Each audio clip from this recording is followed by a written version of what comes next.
I ponder the root of the pain in my chest.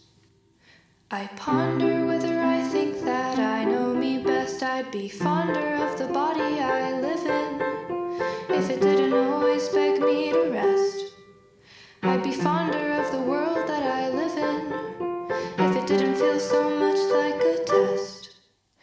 I question my mouth when I speak.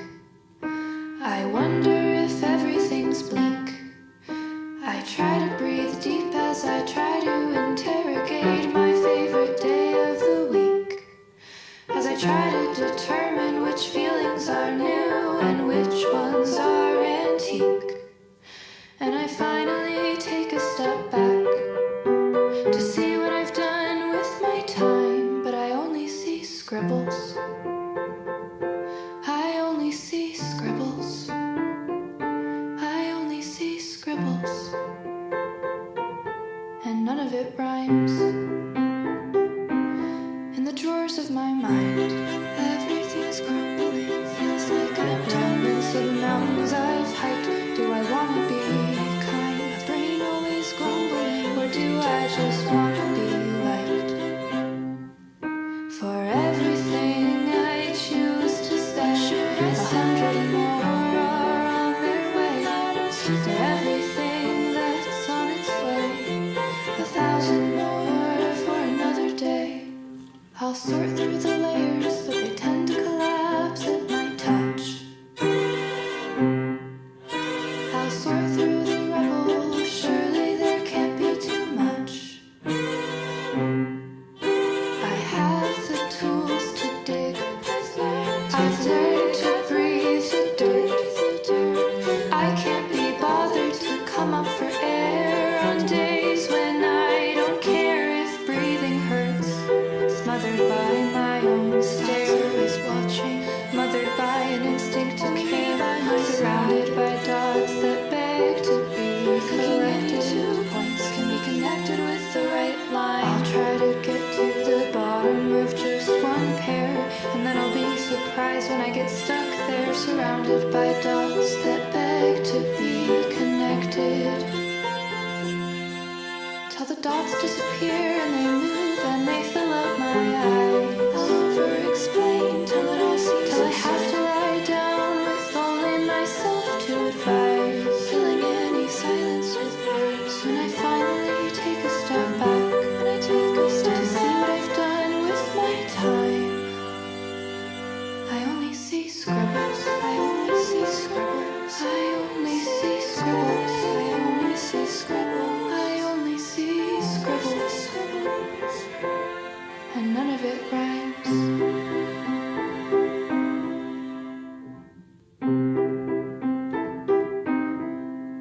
You'd think from rock bottom at least you'd be forced to look up. But I stare at my feet on the cold rocky ground, and I don't make a sound while the wheels in my head turn around. I'd like to think that each breakthrough will loosen things up, to make me some room to build something. But what if all of the pieces of walls that used to confine are even more slippery to climb?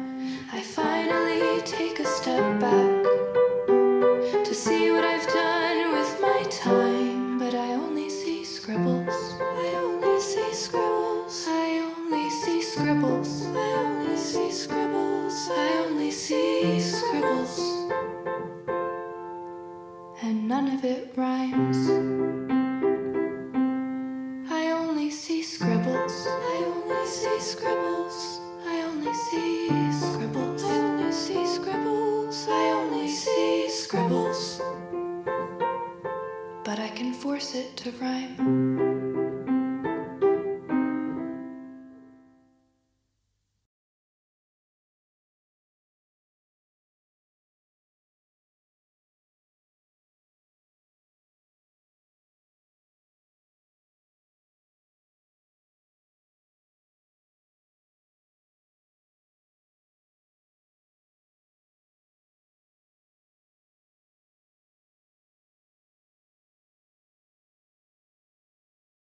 For as long as I can remember, People have told me I am slow. They said I was a problem. Unable to listen. Unwilling to cooperate. Difficult. My best was everyone's below average. I didn't match their ideal. Off the charts. Perfect, quiet, calm. Unable to function. They wondered, are you Manic. Forgetting critical information. Stubborn, overreactive. But unable to drown out critics. Unwilling to accept standards or be distracted. Unable to focus. Unwilling to let things go. Unless medicated. Overworked. And then success was often cheated. Off medication was an uphill battle. They tested my blood. Until college, until tests. Until results came. Were updated. And showed them. My simple ADD, ADHD. My mind. Was recognized as. Balanced. A learning disability. Crazy free. And people started to give me options. They told me to control myself, and so I started to take me seriously. I was a human with needs. I became a writer. Instead of a child completely out of control. I looked for answers on my own, but it wasn't my mind that changed. So completely. So overwhelmed. It's been consistent. I get anxious and it's frustrating. It was the world that adapted and grew up. But I didn't have anyone else to ask around me. It was the world that adapted their tools. I can only look for solutions on my own. Believe me.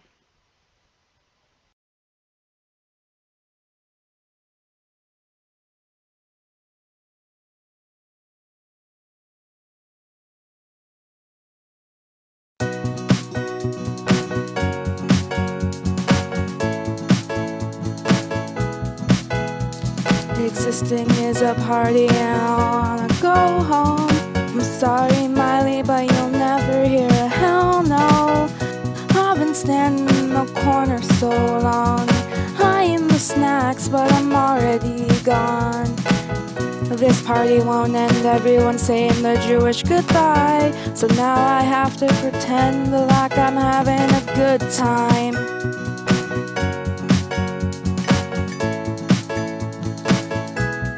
You gotta shut up, shut up, shut up and smile. Shut up, take off your coat and stay a while. Until a while is a lifetime, watching everything else pass you by.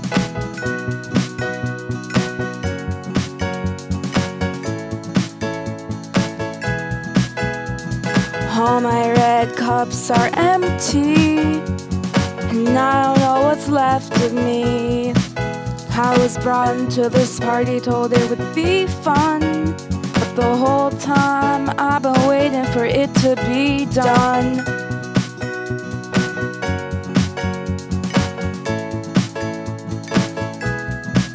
You gotta shut up, shut up, shut up and smile. Shut up, take off your coat and stay a while. Until a while is a lifetime, watching everything else pass you by.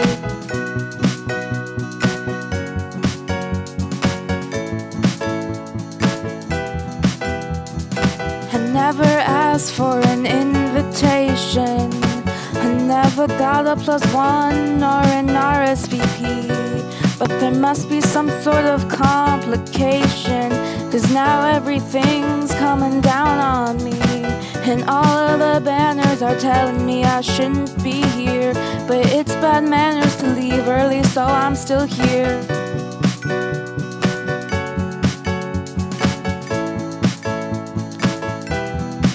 You gotta shut up, shut up, shut up and smile. Shut up, take off your coat and stay a while. Until a while is a lifetime, watching everything else pass you by.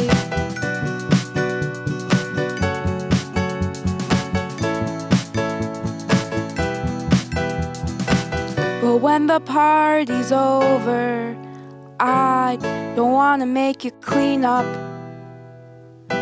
And when the party's over, I don't want you to wonder if you did enough. So I'll just shut up, shut up, shut up and smile. Shut up, take off my coat and stay a while. Until a while is a lifetime, watching everything else pass me by. Shut up, shut up, shut up and smile. shut up, take off my coat and stay a while, until a while is a lifetime, watching everything else pass me by.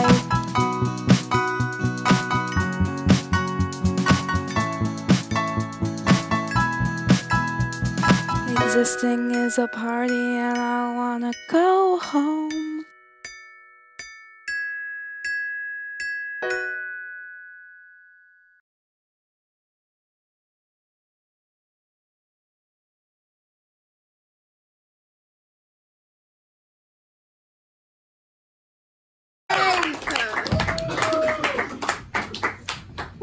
So, I feel like there's this stigma about women in comedy, that women can't be pretty and funny. It's either one or the other.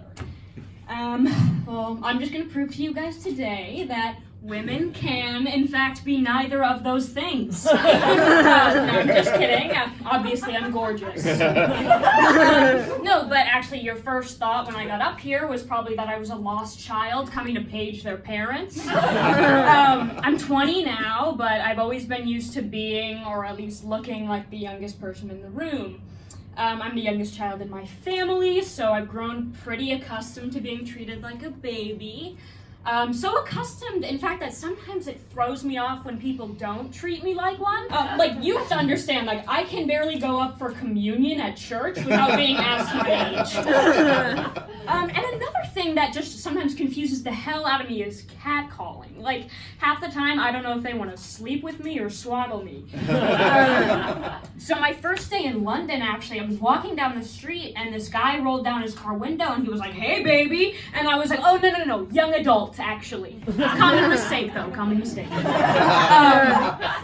So I'm actually the youngest of 8 children, which I know that's a lot. Yeah, thank you, it was not my doing. That's a fuck ton of children. And my mom always tells me that by the time she had me, labor didn't even hurt anymore. I imagine the doctors didn't even have to tell her to push. They just told her to stop holding in. It was like a sigh and I came out. It was like, oh, it's a girl. But no, seriously, 8 is a lot of children, and I know that's fairly uncommon, especially nowadays. When my siblings and I were younger, my parents actually drove around a van. Not a minivan, but a van. The kind most parents would tell their kids to never get in. My parents would drive around this huge van full of children, and I'm pretty sure people either thought they were child predators or Mormons. They're neither. They're pilgrims. Yeah, no, we didn't have a van. It was actually a covered wagon. Me and my siblings would be in the back, yelling at each other and fighting, and my dad's up front, "Damn it, Edmund, I will turn these oxen around." No, nobody's name is Edmund. Speaking of names, though, a lot of the times people will hear that I have 7 siblings, and they'll get so excited, "Oh my god, wow, can you name all of them?" And I'm like, "What, are you testing me? You're not gonna stump me. It's naming 7 other people. It's not that hard." And then another thing I get too is because my name is Faith, so they'll hear that and they'll be like, "Oh, are your sisters Hope and Charity?" No. It's Grace and Eternity, asshole. People tend to assume a lot of things about my family, and especially about my parents. So, a lot of the times I'll hear, "Oh, are your parents just super religious and had all these kids because they don't believe in birth control?" And, I think that's fucking ridiculous. So what if they mistook the New Testament for a book of baby names once or twice or 8 times? That means nothing. You guys have been really fun. It's probably just about my bedtime, though. If anyone wants to come tuck me in, that's cool.